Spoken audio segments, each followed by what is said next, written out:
The Hilton sale is on. Now through September 29th, you can save up to 20% on stays this fall and beyond. Long weekends, last-minute getaways, holiday gatherings. There's a Hilton stay for all of them. More moments, more experiences, more destinations. Now 20% off for a limited time because it matters where you stay. Don't wait. Book by September 29th and save up to 20% at Hilton.com. Terms apply.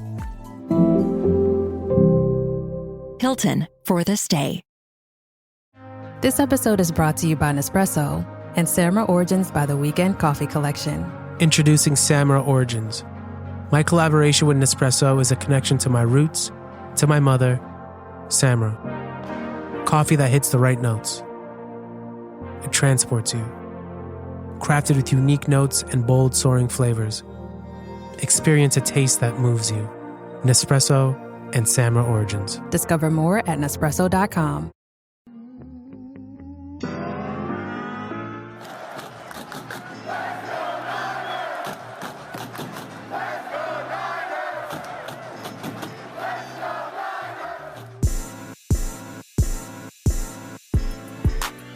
Welcome into 49ers Access. My name is Sterling Bennett, and today we're going to preview the San Francisco 49ers Week 4 matchup against the Jacksonville Jaguars, and this is set up to be maybe San Francisco's toughest test yet this season. The Niners are looking to stay undefeated in atop the NFC West after 3 consecutive nail-biting finishes over the Seahawks, the Saints, and a game-winning field goal, a walk-off field goal against the Arizona Cardinals. Meanwhile, the Jaguars are looking to take advantage of a downtrodden AFC South, currently headlined by the undefeated Indianapolis Colts, led by Daniel Jones. Jacksonville, to me, are an interesting team because they beaten a bad Panthers team. The Texans really aren't that great. The offensive line is in shambles, and they really haven't found a semblance of an offensive attack just yet. And yet, their only loss this year was after Joe Burrow exited the game in Week 2, and Jake Browning put up nearly 31 points against their defense. So this is the Jaguars' biggest test of the year, and this is also San Francisco's biggest test of the season, if you ask me. And now the Niners are faced with life without Nick Bosa for the entire season. Could they be susceptible to a trap game in Week 4 at home? They're resting on their laurels. They're rested. They're sleeping in their own beds. Brock Purdy's back. He's on track to play. He did and is practicing today, that being Thursday, September 25th. And DeMarcus Robinson is also back. So you are getting some help returning from the injured list and a suspension, but no Nick Bosa. How does your defense hold up? How do young guys step up in his absence? This may be one of the most important first quarter of the season of the schedule games for San Francisco as well. They're 3-0 right now. They're still at home. They have some sort of a rest advantage because of that, but in the future, in Week 5, 6, 7, and 8, that is the stretch of the season where things get really tough for the 49ers. If they can find a way to win this Sunday against the Jaguars, you play the Rams on Thursday Night Football, you travel to Tampa Bay, you play the Falcons and the Texans in back-to-back weeks. So getting a win on Sunday is a massive, massive success if they can do it for the 49ers. And if they can get it done, they can secure at least a 500 record by the time they face their toughest schedule, which I'm not assuming San Francisco will lose 4 consecutive games at any point this year. But when you play the Rams, the Buccaneers, the Falcons, and Texans, there's a real chance San Francisco doesn't play as well against those teams. However, you beat Jacksonville, you're at least guaranteeing yourself a 4-4 record leaving Week 8, which is never a bad thing for San Francisco. They're playing a really good team, I think, this Sunday. And sure, you can argue San Francisco, they haven't been great offensively. They've been hurt offensively, but this screams trap game. This screams, hey, you're 3-0, Purdy's back, DeMarcus Robinson's back, you're feeling good, you're 2-1 in the division, and then bang, you get smacked with the loss, you're 3-1, and you have the Rams right around the corner. So there's really so many ways to kind of break down this game as to how do you feel emotionally, how do you feel in regards to, what San Francisco can do. Many reasons to feel good walking into week 4. But I also think we have to be realistic here and think that there is a real chance San Francisco does leave their second home game and this Sunday with their first loss of the season. With that said, let's dive in. Niners, Jaguars, week 4. Who comes out on top? Does San Francisco stay undefeated, or is this a trap game for the red and gold? And to begin the show, to begin the breakdown, I think it would be a good point to discuss the Jaguars' offense, because they, like San Francisco this year, have been a very big mixed bag. The Jaguars have a new head coach, Liam Cohen, a new offensive play caller, a new defensive play caller. They're a whole new regime out there in Jacksonville, and now they're utilizing the Buccaneers, McVay, Shanahan wide zone offense. They want to attack over the middle of the football field. They want to run the football.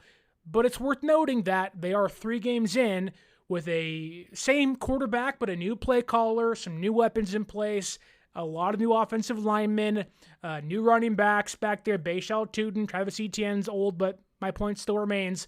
It's a fresh take on this Jaguars offense. They're trying to make and figure out the puzzle pieces for their offense, and it really has been a mess through the first 3 games. The offense has 13 drops through 3 games. That is the most in the entire NFL. They have 15 offensive penalties. That's tied for first, meaning that's bad the most in football. And they have thrown 4 interceptions. That is tied for second. It's not been great. It's been kind of a up and down roller coaster ride where you may be 2-1, but the results are not there just yet.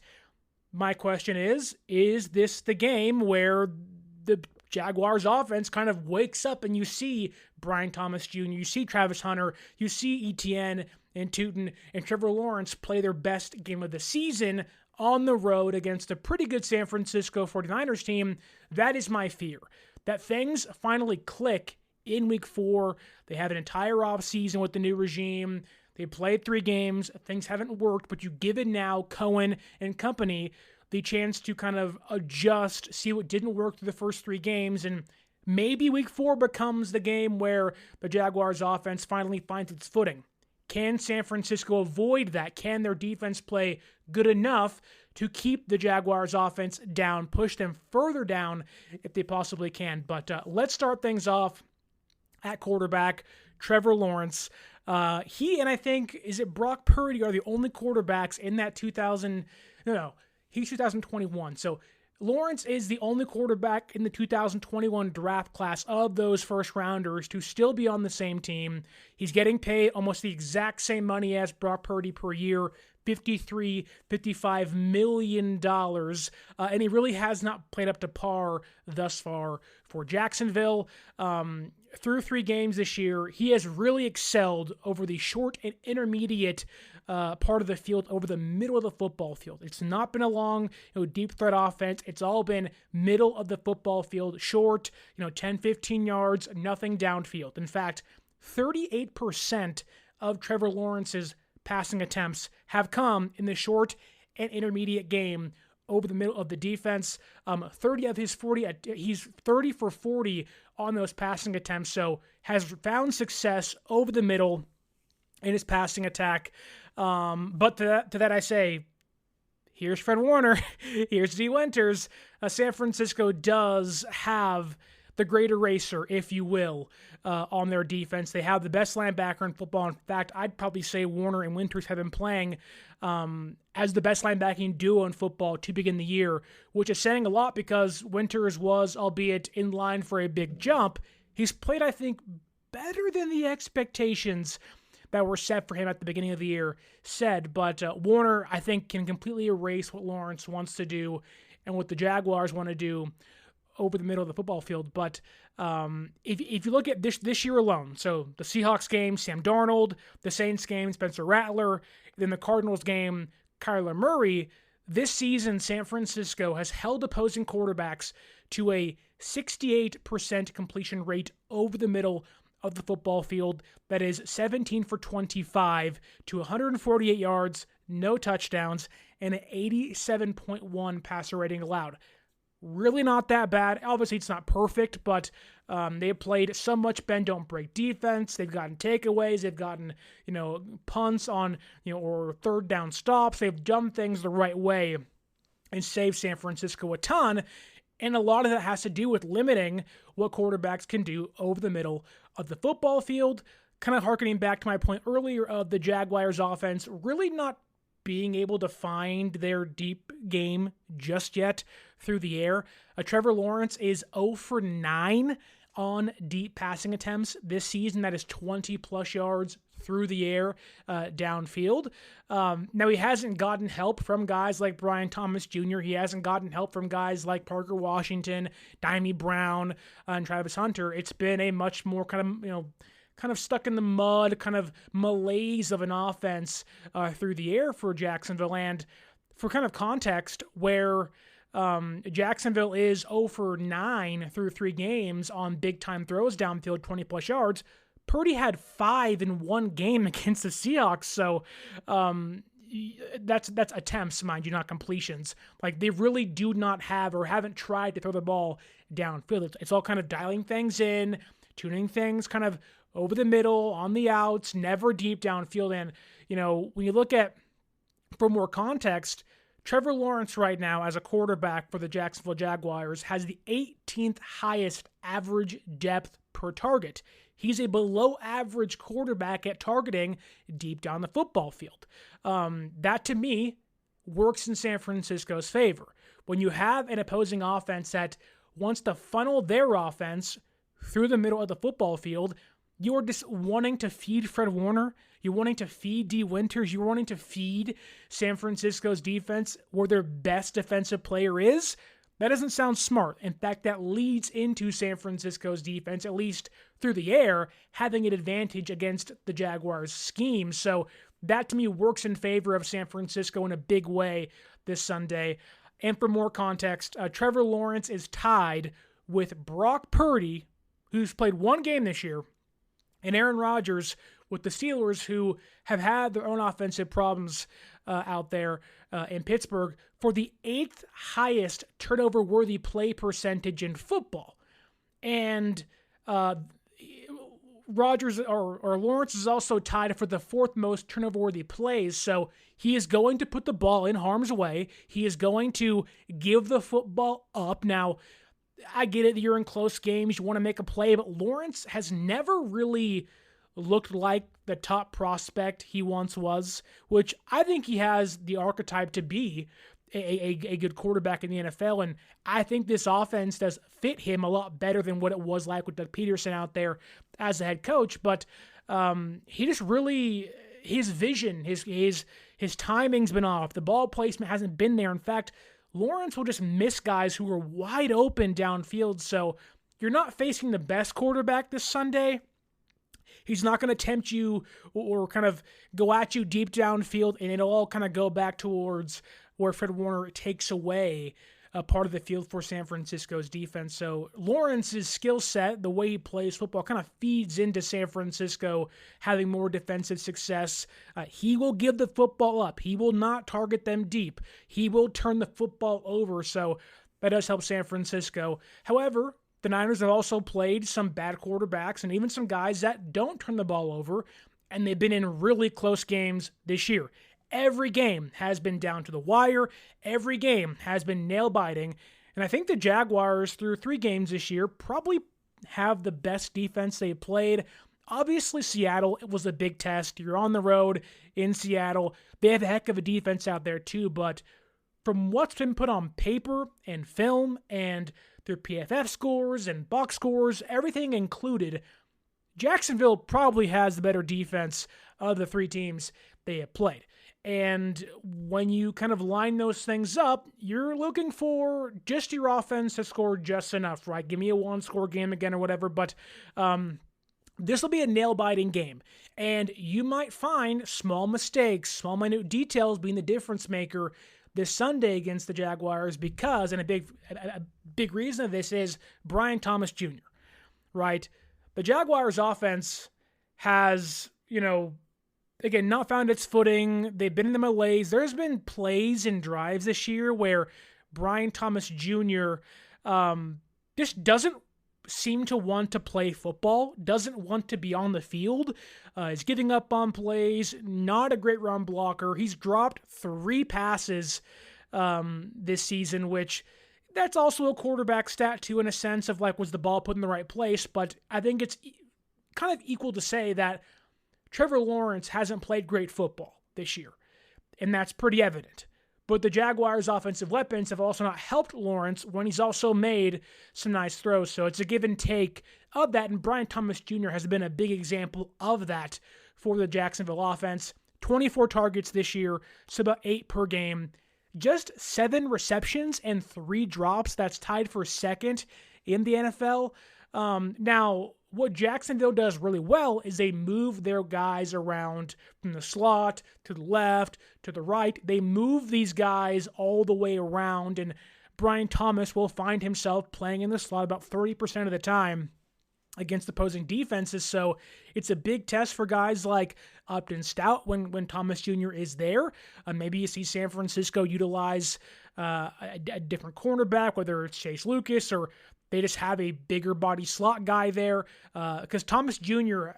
hasn't really found success whatsoever with Lawrence playing quarterback. His entire success as a rookie almost came with Mac Jones playing quarterback. So something does seem to be off there. It feels like Thomas Jr. wants to play deep downfield, and Lawrence doesn't really want to do that just yet. So my bigger question mark about BTJ was really, is this the game they get on the right footing? Is this the game their contours align and they finally find some chemistry? Because if you look at what BTJ has done this year, he lines up primarily on the left, wide left of their offense. That is usually where Renardo Green plays cornerback. So primarily you're going to see Green and Thomas Jr. going head-to-head. Now, I'd probably give and would lean towards BTJ having a higher success rate, but Green hasn't been necessarily terrible this season. 12 targets, 6 catches allowed, 3 PBUs, and nearly 40 yards per game allowed. It's not too bad. The bigger thing with that is there's always been one drive. There's always been that one drive per game that Green struggles. There's a big penalty. There's a deep ball downfield. Is this the game that Green can kind of tighten things up and avoid that one big bad drive where we all kind of scratch our head and say, what are you doing? It was the JSN completion week 1. It was the bad first drive against Chris Olave where Rattler just missed him wide open for a touchdown. And then last Sunday against the Cardinals, it was the DPI in the end zone against Zay Jones. Now, I think there has been improvement by Green, but that is something to look out for. The Jaguars are trying to find some answers. Could you see them look at that and say, Green has been penalized a ton this year.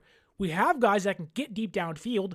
Let's take a shot, try to steal a touchdown, try to steal some, offensive positioning on the football field, gain some free yards, if you will, and maybe steal some points. I can see that being the case for Jacksonville. I can see that being a way they get BTJ involved in the offense. Now, will Lawrence do that?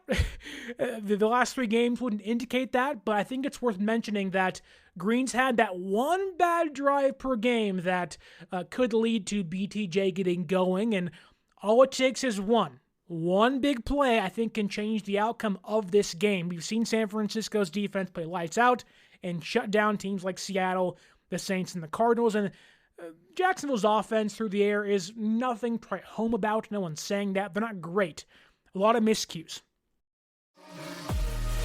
This episode is presented by State Farm. Having insurance isn't the same as having State Farm. It's like expecting the leadership of a team captain on the football field, but getting a sea captain. You wouldn't settle for just anything for your team. Shouldn't it be the same for your insurance? So don't settle for just any insurance when you can go with a leader. State Farm. Like a good neighbor, State Farm is there. But I think this will be a defensive matchup where we're sitting back like, it's getting close. It's 20-17. It's 14-20 late. Who can make the big play to kind of change the outcome, whether it's San Francisco's defense or Jacksonville's offense or vice versa. This game will come down to the margins, I believe, this Sunday. The next guy to watch out for is Travis Hunter, and when I say that, I kind of say it lightly because there have been some plays where you've seen the potential of Travis Hunter. He can make a couple guys miss, but they've had a really hard time working him into the offense and the defense. They really haven't really known what to do with him just yet, where you can see the potential and you can kind of picture what it could look like down the road, but he is not the quote-unquote Shohei Ohtani of the NFL just yet. And they've already been asking Liam Cohen, like, how do you plan on getting Hunter more involved? And they've talked about simplifying things for him. I think they are going to manufacture touches for him in this game to kind of get the ball in his hands. And this is the game, this is the matchup where I think San Francisco might be hurt the most. It's Upton Stout against Travis Hunter. It's the number 2 overall pick this past year, traded up for him in Jacksonville. Stout's played a pretty good cornerback for the last 3 weeks, but he's a rookie. He's an undersized guy. Hunter isn't the biggest dude, but he lines up in the slot 62.7% of his snaps. Who was going to come out on top, Stout or Hunter? Now this year, Stout has been targeted 13 times. He's allowed 8 catches. He has 2 pass breakups, and he's only allowed 22 yards per game. That inherently, it's pretty good. That's been a pretty good outing for Stout to begin his career. However, I do think that Hunter could pose a threat. Again, they are miles apart in regards to, prospects. Like, Hunter is a better cornerback prospect than Stout was and is, and Hunter is probably the best offensive prospect in the entire draft class, but they've had some problems getting him going. And Stout's played fairly well. However, the one area that I think could raise problems for San Francisco's secondary is their cornerbacks, not including offsetting penalties or declined penalties. Their cornerbacks had a really hard time with penalties as a whole this year. Green and Stout are tied for the second and third most penalties this season, and you put Lenore in there, also penalized amongst the top 3 cornerbacks in football. You have an offense that's struggling in Jacksonville.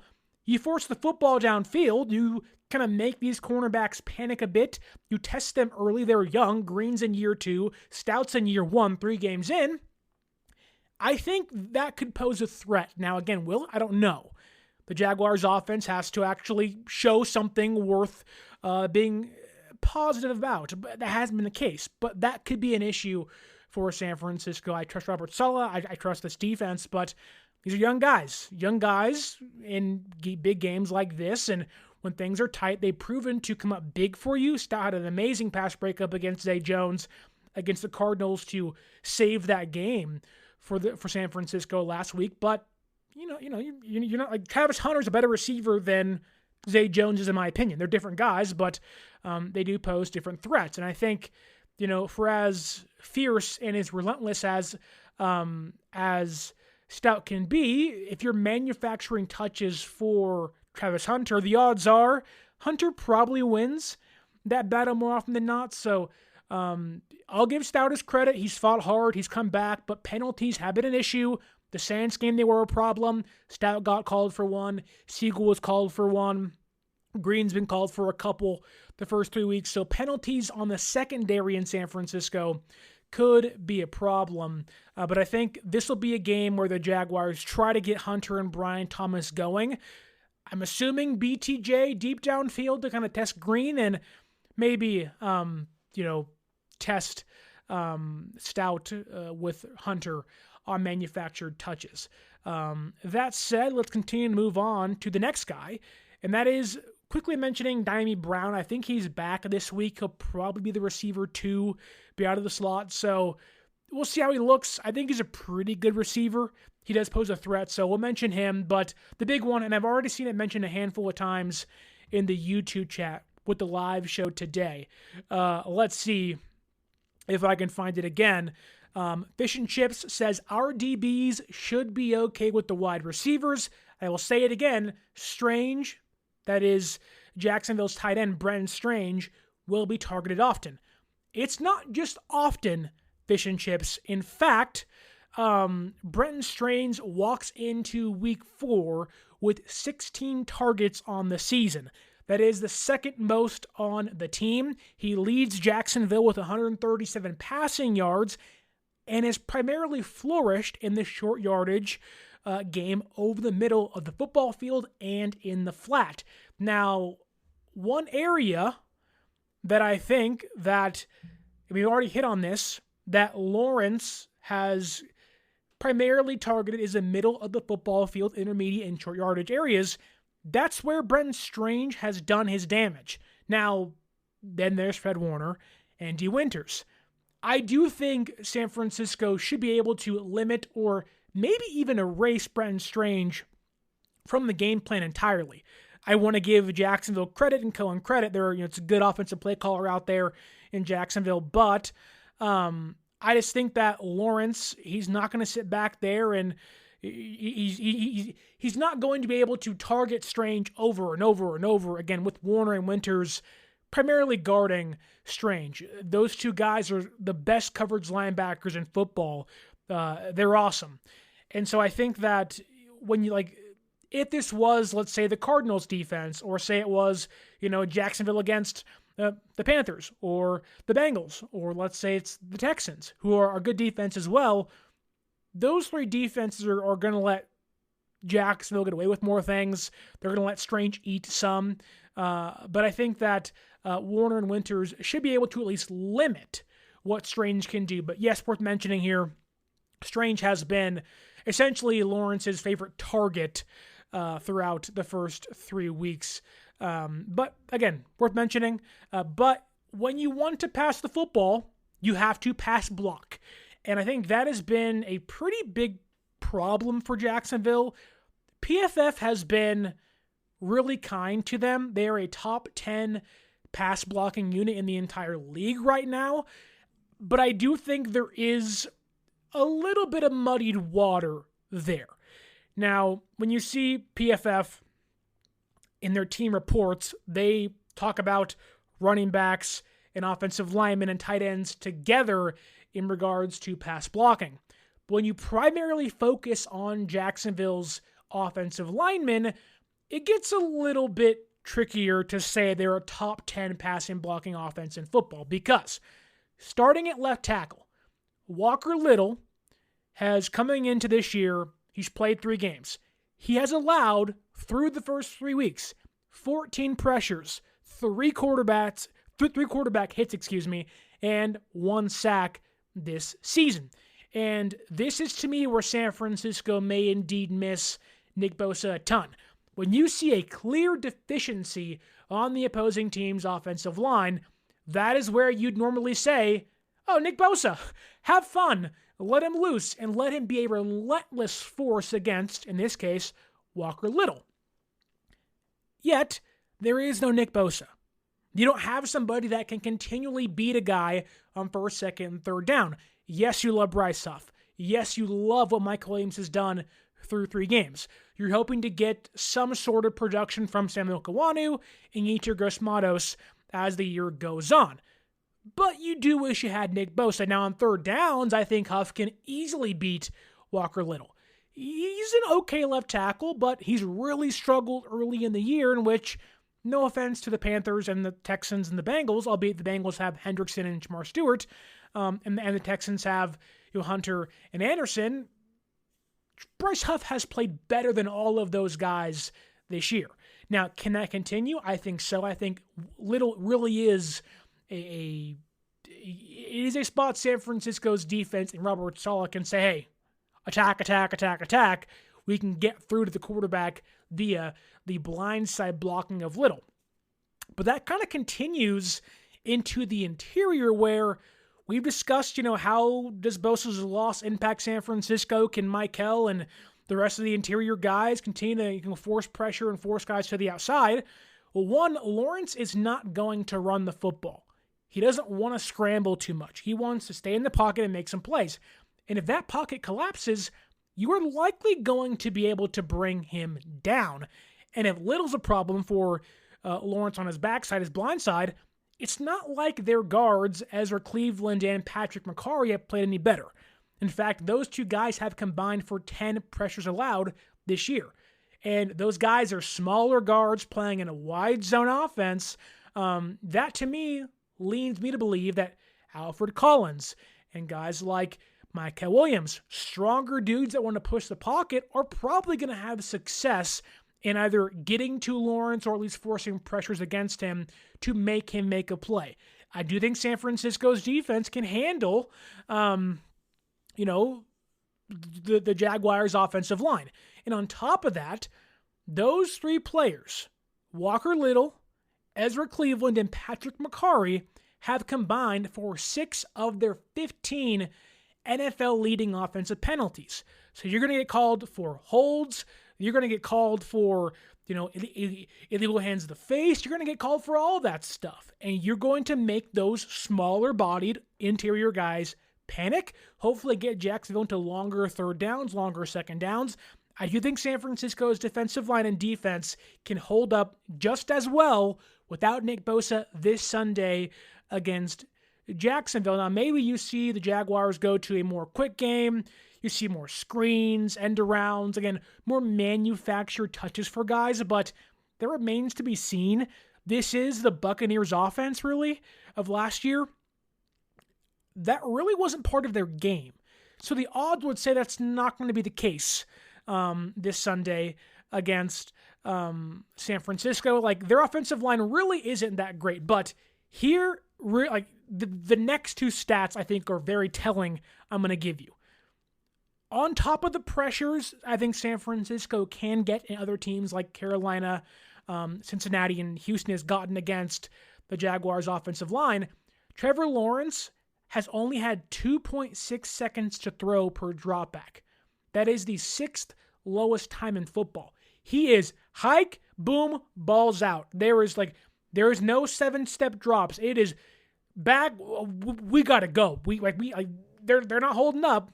We have to make a play. So there is an ability to put a lot of pressure on Lawrence, force him into bad plays. He has 4 interceptions already. There's a reason for that. He's having to force throws. There's no time to throw. This is a really good day or good weekend for San Francisco's defense, especially knowing it's your first game without Nick Bosa this year. It's kind of a nice introduction to life without your best defensive lineman.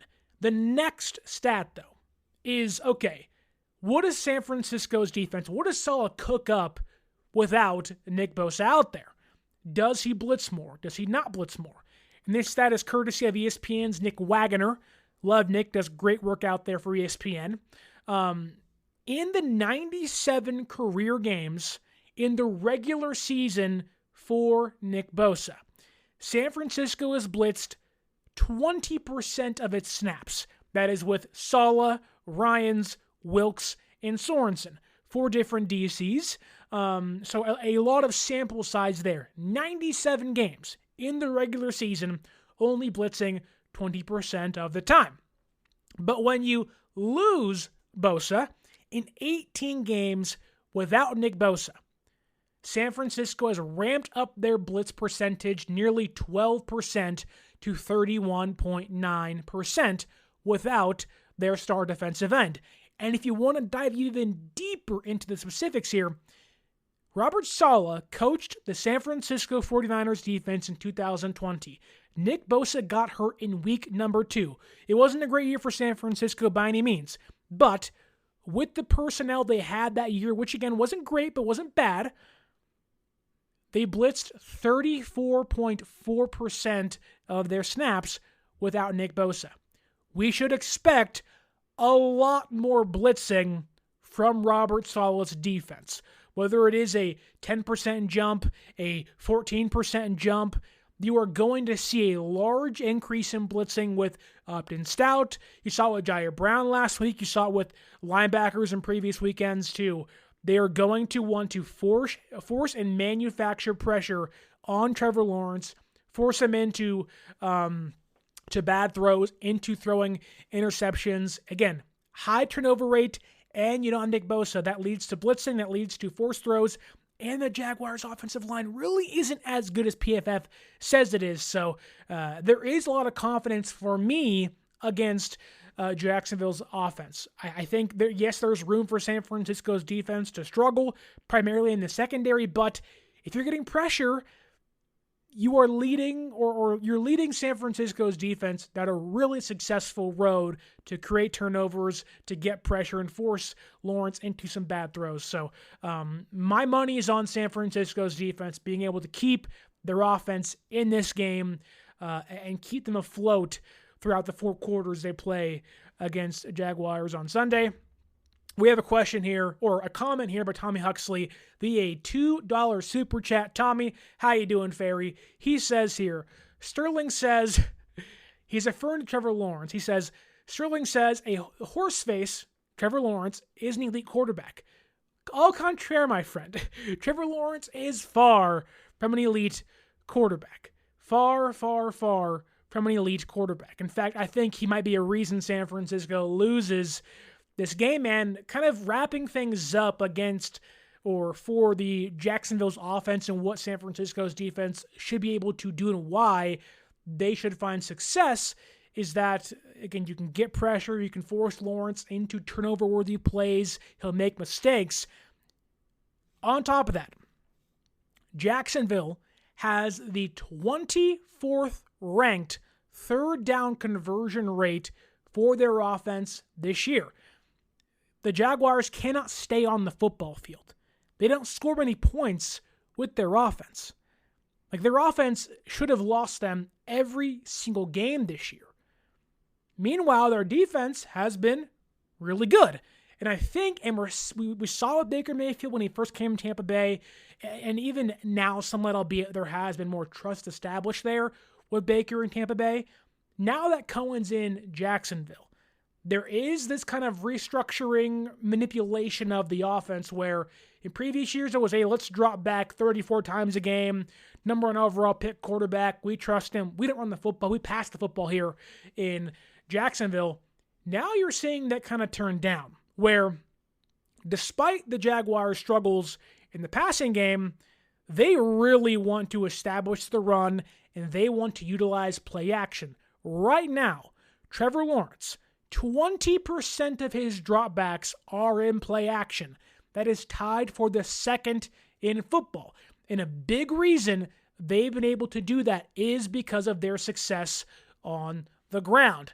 Bayshell Tootin, rookie, looks tremendous. He gave them a reason to trade away Tanks Bigsby to the Eagles this year. Travis Etienne has also been awesome this year. The Jaguars are averaging 141 yards per game on the ground. Mint is still $15 a month for premium wireless. And if you haven't made the switch yet, here are 15 reasons why you should. 1, it's $15 a month. 2, seriously, it's $15 a month. 3, no big contracts. 4, I use it. 5, my mom uses it. Are you playing me off? That's what's happening, right? Okay, give it a try at mintmobile.com/switch. Upfront payment of $45 for 3-month plan, $15 per month equivalent required. New customer offer first 3 months only. Then full price plan options available. Taxes and fees extra. See mintmobile.com. They run the football like there is no tomorrow. That is 5th in the NFL. They are running the football nearly 30 times a game, the 9th most. Their MO, their game plan is to run the football, play takeaway, to establish the run, to get into play action. They do not want Lawrence dropping back 30, 40 times a game. They want to run, then beat you via the play action. Now, Travis Etienne has looked awesome. He is tied for 3rd in the NFL with 167 yards after contact. He has speed. He has a little bit of power there. He's also tied for 4th with 6 explosive runs, and their offensive line, where they do struggle with the pass blocking, is a top 4 run blocking unit in football. This team knows how to run the football. This is San Francisco's biggest test. This is their assessment game as to where that run defense is. This, like the pass rushing game without Nick Bosa, I think this is where they're going to struggle the most. Yes, they've been great so far, limiting James Conner and Trey Benson and Alvin Kamara and Kenneth Walker and Charbonnet.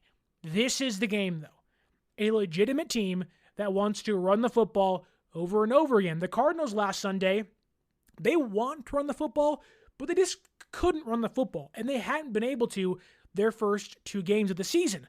The Jaguars, they want to run the football, and they can run the football 30-plus times against you every single game. They want to own the time of possession. They want to run the football. They want to utilize play action. They want to play keep away from San Francisco. So this is the biggest test for them. San Francisco is probably not going to have CJ West on Sunday. They're not going to have Nick Bosa. So it is up for big guys like Micah Williams, Bryce Huff, who normally isn't a great run defender, to show, hey, I can adequately replace Nick Bosa in the meantime while you find somebody else via trade, maybe down the road. Alfred Collins, though, can you continue to grow? Michael, can you continue to be a really good run defender? Kalia Davis. Can Jordan Elliott, who's having a tremendous year for San Francisco, can he continue to be on an elite pace through 4 games? It's a big test for them. These guys don't go down. They are kind of a nice 1-2 punch. Tootin is the power back, the bigger guy who's like, hey, fight me. I want to go in between the trenches, in the tackles, and get dirty yards. Etienne is, give me outside and I'm gone. This is a really good test. And I think this is why this game will become a low-scoring game, and a game where San Francisco's defense is maybe on their heels at times. I think the Jaguars want to have some long drives. They want to wear out San Francisco's defense, where there's a real possibility that if the Jaguars can establish the run, San Francisco's defense may not be able to make a game-saving play late. However, I know I say that, I do want to talk about San Francisco's offense against what has been a really good Jacksonville defense. But one final note here. Jacksonville is also tied for 5th in the NFL with 9 penalties, or just under 9 penalties per game, and they're giving away nearly 73 free yards of penalties per game. So there is a lot of reasons the Jacksonville offense will stumble, but if they can run the football, it could be a long day for San Francisco. So we'll see. Jacksonville's played in 3 one-score games for a reason. They've been in close games, just like San Francisco, albeit San Francisco looks better. This is going to be a dogfight to the end for the red and gold. We have a question here from Lori Matthews. What is the timeline for CJ West's return? I think he'll be back by Thursday against the Rams. He was going to try to give it a go because he broke his thumb against the Cardinals. Give it a go this Sunday in practice, but he hasn't practiced at all this week. So my assumption is he'll probably get a brace or a club on and play through it against the Rams on Thursday. But if not, he'll probably be back week 6 against the Bucs at the latest. So 1 to 2 weeks he'll miss, but not too many games he'll be out. But could be a big loss for San Francisco on Sunday, knowing they don't have Bosa and now no CJ West. But okay, let's get to how San Francisco's offense can beat the Jacksonville defense. How can Brock Purdy, who is returning, that's the assumption here, this Sunday. He practiced today on Thursday. He was taking first-team reps. He's looked good, so Brock Purdy is probably back. And funny enough, I do think this is kind of the Niners playing a mirror of themselves, where you have Liam Cohen, Shanahan, McVay offense influenced, wide zone, smaller offensive linemen that can kind of get bullied in the passing game but are good on the ground. Whereas the defense, they run this Saleh-style 4-2 defense. They play cover 1, they'll play cover 3, they'll play cover 4. Like, it's very much San Francisco playing San Francisco, albeit the execution is flawed on the Jaguars and a ton. But their defense, through games against, again, the Panthers and the Bengals with the backup quarterback and the Texans, who are terrible this year, 0-3, have limited their opponents to just 51 points through 3 games. That is 17 points per game. That is really good through 3 games to begin the season, and they've also forced 9 turnovers. That includes 7 interceptions. They are getting the ball back. Yes, they are taking advantage of bad teams, but what would you want them to do? Now, this is their biggest offensive test of the year. Now, that would have been the Bengals, and they lost that game. Jamar Chase, Chase Brown, T. Higgins, but Jake Browning torched them. So the question really is, do you trust Jacksonville? They are 2-1. They've beaten, right now at least, 2 bad teams in Carolina and Houston. They've also lost to a backup quarterback in Cincinnati, who was then disheveled against the Vikings the following game. So we don't really know who Jacksonville is, but the paper tells us they're a pretty good defense this year. In fact, their run defense ranks 3rd in the entire NFL per PFF. They're holding opponents to about 82.7 yards per game. That is 5th in yards allowed. Pretty good. They're also holding opponents down to 20 attempts per game. They are not allowing teams to run against them. Now, you can say, well, Christian McCaffrey, Chase Brown, and Nick Chubb, and, Chuba Hubbard. Like, you can't really compare those guys. And I would agree. However, it's not as if San Francisco has been as successful as those teams on the ground. In fact, San Francisco has really struggled to establish the run. Christian McCaffrey has been far better in the passing game, and it's really imperative San Francisco can find their footing, because looking at the Panthers, the Bengals, and Texans, they're averaging about 22 attempts per game this year on the ground. They're bad teams playing from behind. That would rank 29th in football with 22 attempts per game. San Francisco's averaging roughly 30 attempts per game. They want to run the football. They want to find a way to establish play action. They want to find a way, to get play action going, get Purdy kind of on bootlegs and put the defense on their heels. If you can establish the run, you can expose this Jaguars secondary. It's not that great.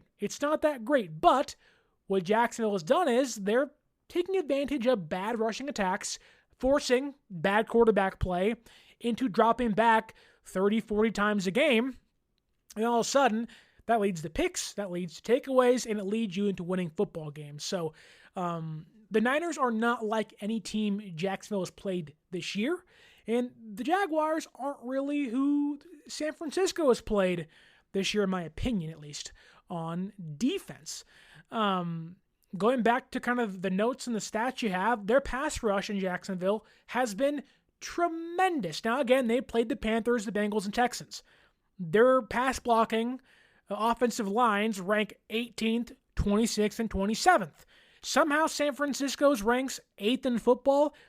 I don't think that's the case. Connor Colby was terrible against the Cardinals. Can that pick up? Hopefully so. Brendel hasn't been great, but he hasn't been terrible just yet. And Pooney's played better, albeit there has been some blips on the radar.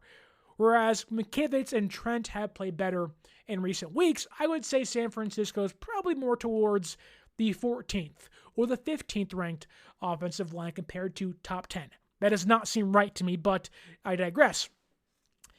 And this is a great thing for how bad the Niners' interior offensive line has been last year and even at times this year at blocking for the quarterback.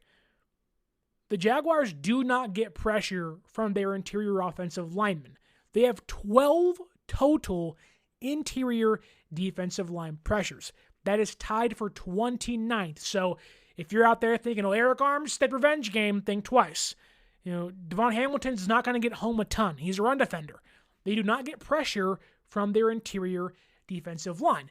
This should be a nice game for Brendel, Purdy, and Colby. However, they utilize these guys on stunts. Their whole thing is the interior guys are just there to make way for Josh Hines-Allen off the edge and Trevon Walker off the edge too. And I'll tell you this, those two guys have been lights out this year, especially JHA, Josh Hines-Allen. They are the only team in football this year where their edge rushers make up for more than 50% of their pressures. And Hines-Allen and Walker have combined for 31 pressures and 3 sacks through 3 games. Now, again, they're playing bad offensive line, but those guys can get home a lot. And if Colby's still banged up and Purdy kind of reverts back to who he was week 1 against the Seahawks, who Purdy and Colby are probably still injured, so there is that, but that doesn't matter. That's who's starting. I expect other teams to take advantage of that. That said, there is going to be a ton of pressure on Trent Williams and Colton McKivitz to lock down the edge rushers of the Jaguars. Now, Walker has a 10.5% pass rush win rate, so there's less of a threat there, but he's a relentless effort guy, a ton of strength, a great bull rush, a little bit of bend. That has been a problem for McKivitz in previous years, whereas Josh Hines-Allen, that dude's darn near unstoppable. Now, Trent and McKivitz probably are the best offensive tackles they played so far this year, but they still pose a threat to San Francisco's pass blocking, which at times has been really, really bad, albeit has improved in previous weeks. I thought they were pretty good against the Cardinals, but still, the Jaguars have one of the best pass rushers in football. And a bigger portion of this, or portion of this, is because they get pressure not from the defensive tackles. They get pressure, and a lot of it from their linebackers, their secondary, their cornerbacks, where right now, the Jaguars this year have 18 pressures from guys not on the defensive line. That ranks second in football. They blitz a ton. They want to get home a lot, and they're utilizing guys like their nickelbacks, their safeties, their linebackers to get home. Devin Lloyd, their starting linebacker, has 5 pressures this year. One of their safeties, one of their secondary pieces, Andrew Wingard, has 15 pass rushing opportunities. Why is that? They are bringing guys from every which way.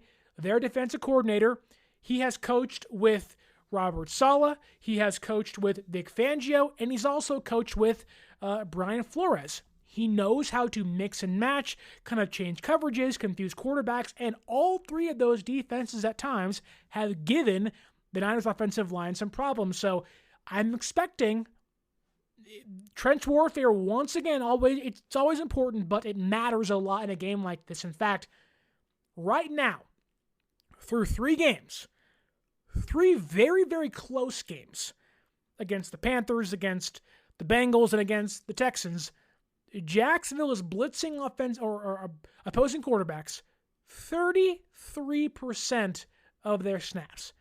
1/3 of the time, they are blitzing opposing quarterbacks.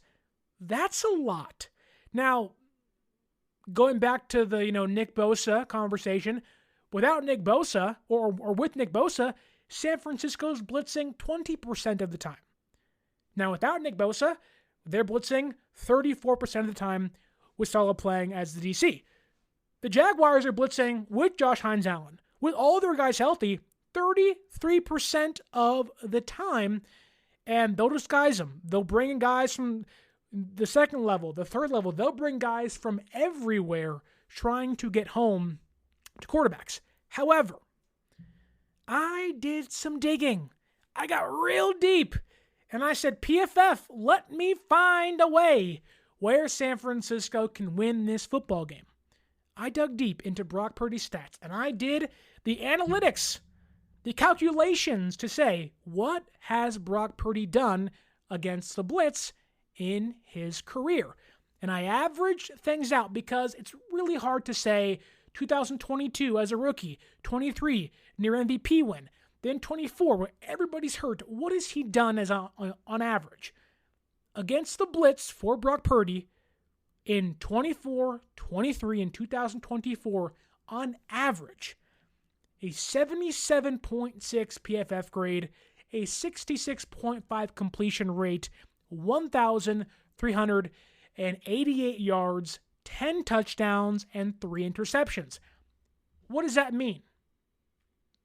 Blitzing Brock Purdy is not really the answer to beating him. Now, yes, pressure helps. Obviously, a pressure, a non-designed pressure, if you will, probably would be better fare for the Jaguars defense, but blitzing Brock Purdy is not the answer. In fact, I would say not blitzing him and is finding ways to get pressure on him via Josh Hines-Allen, who has been awesome this year off the edge, is probably the route to take, because blitzing Brock Purdy on slants, on screens, I think this will be a massive game for Christian McCaffrey through the air. Now, the Jaguars linebackers can cover pretty well, and that will be respected by San Francisco, but you talk about maybe the Jaguars' run defense holding up well and being able to hold San Francisco's struggling rushing attack back. CMC is going to have another 10 targets through the air. It'll be screens, it'll be checkdowns. He is going to be open a ton. He'll be fed a ton. He has 77 total touches right now through 3 games. That may hit 90. a lot of them this Sunday. So with Brock Purdy back or Mac Jones back, doesn't matter. I really think that you're going to see a ton of Christian McCaffrey on Sunday. A ton of Christian McCaffrey. We have a question here in the YouTube chat by Fish and Chips saying, hang on, there's a chance Adrian Martinez plays on Sunday, and I think there's always a chance. You know, guys can certainly, Purdy isn't healthy or whatever, but I'm pretty sure Brock Purdy's playing. And if he's not, Mac Jones will play. San Francisco hasn't added a quarterback. That tells me Brock Purdy or Mac Jones are going to play, so no. The chances are probably like a 0% that Martinez is out there lined up under center. So no, not high at all. Anyways, Brock Purdy, great against the blitz. I think that's a good thing for him. Feed Christian McCaffrey. Hopefully, I don't know if it's going to happen, but I think a big matchup this Sunday for San Francisco's offense, for Brock Purdy, would be nice to have Juwan Jennings out there lined up in the slot opposite of Jordan Lewis. Jennings hasn't practiced a week. It seems like the shoulder, the foot, the ankle, whatever it is still a problem, because Jordan Lewis has been maybe an early season Pro Bowl nod for me out there in Jacksonville. He's playing the nickel back, the slot cornerback position. They got Willa. They got my daughter. I need to find her. From acclaimed director Paul Thomas Anderson. You can save that girl. Today, experience what is being called the best movie of the year. This is the end of the line. Not for you. Leonardo DiCaprio, Sean Penn, Benicio del Toro, Tiana Taylor, Chase Infinity. Let's go! Here I come. One battle after another. Now playing only in theaters. Experience it in IMAX. Rated R. Under 17, not admitted without parent. You can't hide. A 42.6 passer rating allowed when targeted in the slot. Whenever he's lined up outside, which is rare, his total is a 37.5 passer rating allowed. Avoid Jordan Lewis if you can, but it would help having Juwan Jennings out there. Lewis has 2 interceptions on the year, 3 pass breakups, a 79 coverage grade. But having a size difference would help. Jordan Lewis is 5'10". Juwan Jennings is 6'3". Purdy loves to high point the football. It would be great to have Juwan Jennings out there lined up across from Jordan Lewis to help alleviate some pressure, give Brock more than one weapon to throw to. But you had DeMarcus Robinson this Sunday, which he was really great in the preseason with Mac and Purdy, so that'll help San Francisco a ton. I don't know where he's at. He's been practicing, staying healthy and stuff, but I think getting Robinson back, you're probably not going to see MVS a lot or at all. Hopefully not. I know Nick Bosa was put on IR today for Robinson to be active, so I'm assuming MVS is a healthy scratch because he's just not good. Robinson will help kind of flush things out for the rest of San Francisco's offense to help open space for guys like Pearsall, like CMC and others. So Robinson being 6'1", also having a 3-inch advantage over Jordan Lewis will probably help too. So, or a 2-inch advantage over him will help. So even then, like San Francisco has the height advantage with DeMarcus Robinson out there in the slot. So utilize that, Purdy, if you're out there on Sunday, which it seems like you're going to be. But utilize that. Small guys, big slot receivers. That's why that's the archetype for the Shanahan offense. Bigger slot guys can take down bigger slot cornerbacks. So hoping they utilize that to their advantage. I think it could be a big difference maker in this game where Jamar Chase was eating for Cincinnati. T. Higgins was eating for Cincinnati. So I'm hoping that's the case where they realize that Jordan Lewis is having a great year, but a 3-inch advantage is pretty big. And if you had Juwan, you have a 5-inch one or close to a 6-inch one, which I don't care what they tell you, folks. Size matters. So especially playing slot receiver, size really matters. So hopefully one of those guys can be out there, which it seems like Robinson will be, but would love Juwan to play, and it's a big loss. He may not this Sunday. However, there are two guys in San Francisco on the Jacksonville secondary where San Francisco can exploit them.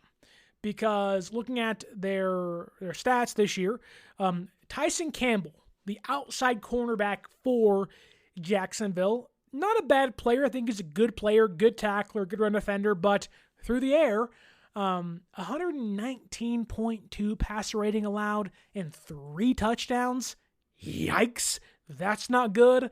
Jarrian Jones, who for whatever reason is playing outside cornerback for Jacksonville. He's a slot guy. Don't know why he's playing outside cornerback.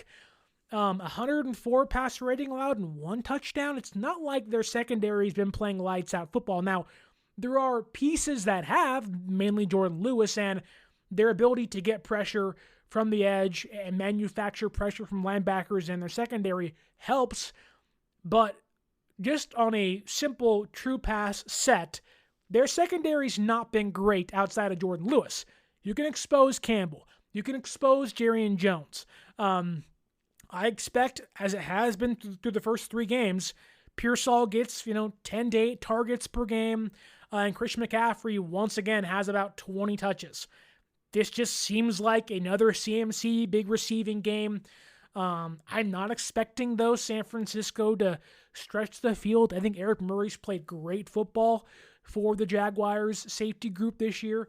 Again, they're not perfect. They can be beat. 31 points is what Cincinnati put up against them. So they can be beat by bad quarterbacking play. And I think Brock Purdy, minus the half or a quarter that Joe Burrow played, is the best quarterback, and this is the best offense they're going to face all year, or at least through the first 4 games. So this is an assessment game for both teams. For them, are they real?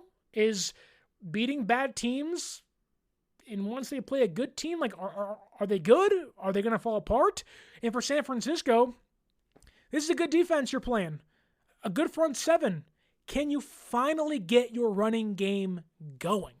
I don't expect deep balls downfield. I don't expect this to be a high-scoring game. I would expect 20-23, 17-20. I expect a 3-point margin of victory. It'll be tight, folks. Games are going to be tight. The Jaguars are playing good football through 3 weeks. I think this game is won between the numbers. The advantage, to me, goes towards San Francisco in that area, but it's going to be a slog. Long drives, trading punts, trading field goals. The question really is, which offense can put together, a few drives where they don't turn the ball over, they can score some points, whether it's 1 touchdown, 1 field goal, and kind of squeak out with the win. How does San Francisco's defense adjust without Nick Bosa? How does the offense fare? Purdy's back. Rhythms can be disrupted. How do things work out? This is a big game. You could say this may be a must-win game for San Francisco in the POV of you win this game, you're 4-0. You can kind of afford to lose games against the Rams on a short week and the Buccaneers or the Falcons or the Tech. Like, it gives you some cushion in what will be the hardest part of your schedule the next month and a half or so. So this is a big game. The last note I have for you, though, is the Jaguars defense is allowing the 13th highest third down conversion rate. So by the skin of their teeth, I think San Francisco can win this game. I think San Francisco can pull this game out. It'll be close, though. Don't expect, and look, maybe I'm wrong, and they expose Jacksonville's defense. I don't think that'll be the case. I have to see San Francisco's offense be able to do that, which they haven't been able to at all this year. The offense has put up 26 points at the most. I would expect, playing a better defense this Sunday, they'll probably score 23, 24 points. I think this game will probably be, and I'll pin it here, San Francisco wins 24-19. One score game. It'll be close. It really depends on what the Jaguars' offense looks like. Because if they can establish the run, it's going to be a long game. And I think they can force Lawrence to make mistakes. I'm hoping Purdy can not play too much hero ball, and play somewhat conservative, and take a play if it's there. But this Jaguars defense has really thrived off of quarterbacks making mistakes. You don't want to do that this Sunday. This Jaguars defense will take advantage of that. And so I think San Francisco wins 24-19. One score game again. Defense may be able to save them, but I think the offense has to find a way to score some points. That'll be the difference maker. Long dogfight till the end, a slog of an outing, but I think San Francisco wins. They're at home. They have the rest advantage. They're not traveling from Florida to San Francisco or Santa Clara. I think San Francisco pulls it out once again. My assumption is Purdy's back, better quarterbacking play. You now have some mobility at quarterback. Now we'll see how his toe is and if that affects him, but this will be Eddie Pinheiro 2 field goal game. This will be a very close game till the end. The Jaguars are good on special teams, good punter, good kicker. Parker Washington's a pretty good return man out there. So San Francisco's kick return defense has not been great. So hopefully Brant Boyer has those boys finely tuned. But San Francisco, final prediction, wins this one 24-19. That will be the outcome. We've been right, not score-wise, but outcome-wise. We are 3-0 this year. 3 for 3, if you will. Hopefully we can go 4-4-4. Thank you to every one of you in the YouTube chat. Harry Balzac, that's your name. I know why it is. Niner Media, Fish and Chips, Lori Matthews, Kyle Chipto, Tommy Huxley. All you guys are great. Going back to the very top, if I can quickly here, to find people like 49ers Throwback, Garrett Dale, Joseph Ernberg, Rob D, and many, many more. And to answer your question, Harry, yes, tonight, myself, Larry Kruger, Pig and a Pickle Krug Show, and right here on 49ers Access. Don't forget, live right after Seahawks and Cardinals, Thursday Night Football. Come back for that. But don't forget to like, share, subscribe, and leave us that 5-star audio podcast review. How do you see this one ending up? Is this a trap game? It could be. There's, my heart is saying, Sterling, don't follow me. Follow your brain. Pick the Jaguars. This one is going to be tight. Wow. To the very end. But I think San Francisco pulls it out. What do you think? Tell me down below in the comments, and hopefully you guys can follow us on social media at 49ers_access is the X, or Twitter. 49ers.access is the Instagram. And as always, my name is Sterling Bennett, and until next time, stay faithful.